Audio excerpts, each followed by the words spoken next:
আমরা এসেছি বিশম্বরপুর। এখন আমরা বিশম্বরপুর যাওয়ার পথে আপনাদেরকে একটা বিল দেখাই, লাল শাপলার বিল।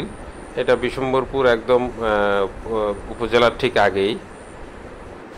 এই জায়গাটা হচ্ছে গিয়ে বিশম্বরপুর উপজেলার মোড়ে। এটা হচ্ছে করচার হাওর।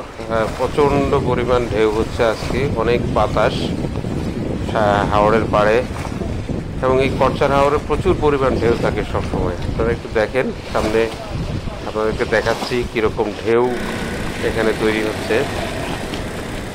পাড়গুলো বাঁধানো, যার কারণে এখানে খুব একটা ভাঙন নেই। এখন বাঁধানো না থাকলে কি অবস্থা হতো গড নোজ।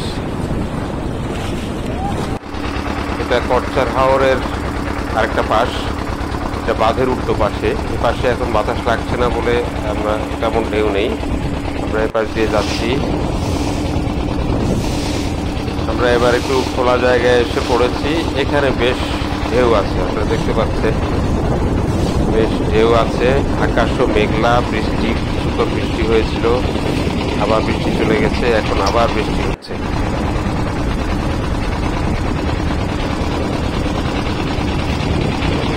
চারিদিকে অনেক সুন্দর একটা পরিবেশ, দেখতে খুব ভালো লাগছে। দূরে যে হাওরটা দেখতে পাচ্ছেন ওটা করচার হাওরের আরেক পাশ। এখানে মাঝখানে একটা রাস্তা গেছে, রাস্তাটা ভেঙে গেছে হাওরের ঢেউয়ের ধাক্কায়।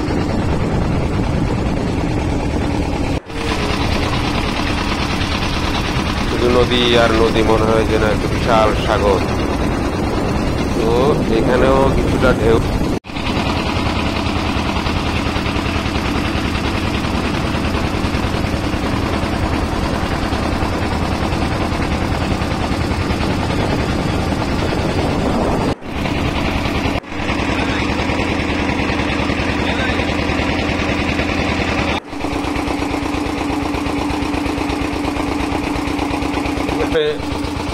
মানুষের জীবন কত অদ্ভুত। এই বর্ষাকালে বেশিরভাগ মানুষই, বিশেষ করে পুরুষরা, মাছ ধরে। এই যে দেখেন, এই রাস্তাটা ভেঙে গেছে, এখানে হাওড়ের পানি খুব বেগে ঢুকছে। তো আমরা এই জায়গা দিয়ে ঢুকবো। আমরা ঢুকে চলে এলাম। দেখেন দুই পাশে কিন্তু করচের বাগান, হিজল আর করচের বাগান। একদম একটা মনে হয় যেন সুন্দরবনের মাঝখান দিয়ে যাচ্ছি। এটা অন্যরকম ফিল। কোনো মানুষ নেই আশেপাশে। দুটো করচ, হিজল আর করচের বাগানের মাঝখান দিয়ে ছুটে চলেছে আমাদের নৌকা। আপনাদেরকে একটু দেখাই। ওই পাশে দুই চারটা বাড়ি দেখা যাচ্ছে অবশ্য। অনেক সুন্দর একটা জায়গা, শান্ত শিষ্ট। কিছু পাখির শব্দ শোনা যায় মাঝে মাঝে, যদিও আমাদের নৌকার শব্দের কারণে হয়তো সেই পাখির শব্দ আপনারা শুনতে পাচ্ছেন না। আমরা টুকটাক শুনছি, কিন্তু খুব ভালো যে শুনতে পাচ্ছি তা না। অসম্ভব সুন্দর একটা জায়গা।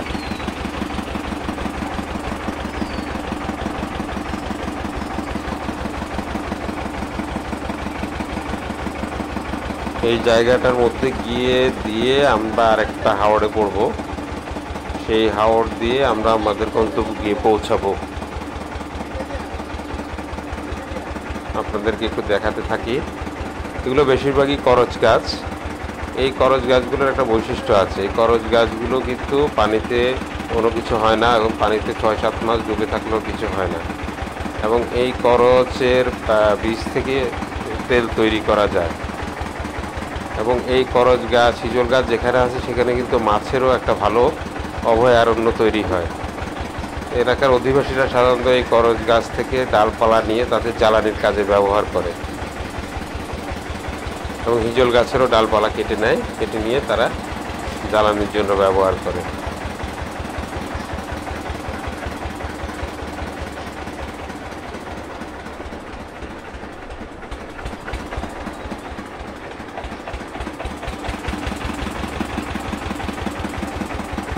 কি কহিন অরণ্যের মতো লাগছে আসলে।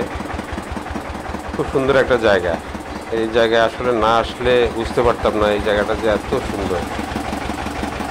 এটা একটা রাতার, সিলেটের রাতারগুল যে ফরেস্ট আছে সেটার একটা ফিল আছে এখানে।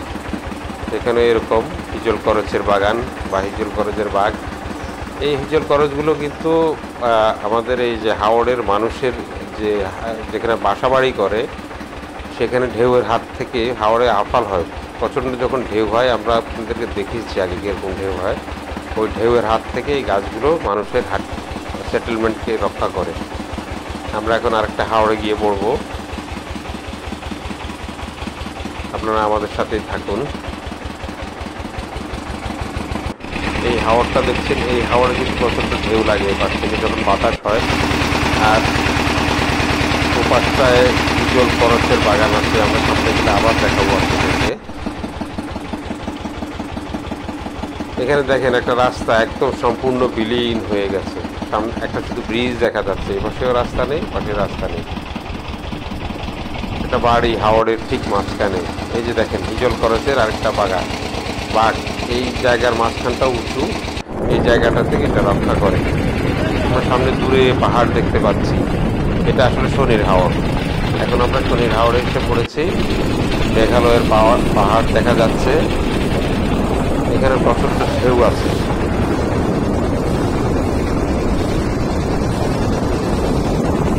আমরা আমাদের কাজ শেষ করেছি, এখন ফিরে যাচ্ছি আবার বিশম্বরপুরের দিকে। আপনাদেরকে হাওড় দেখালাম, এখানে এখন প্রচণ্ড ঢেউ, অনেক বাতাস হচ্ছে। আমাদের সাথে থাকবেন, পরবর্তী ভিডিওগুলোতে আবার আমরা হাওড় নিয়ে ফিরে আসবো।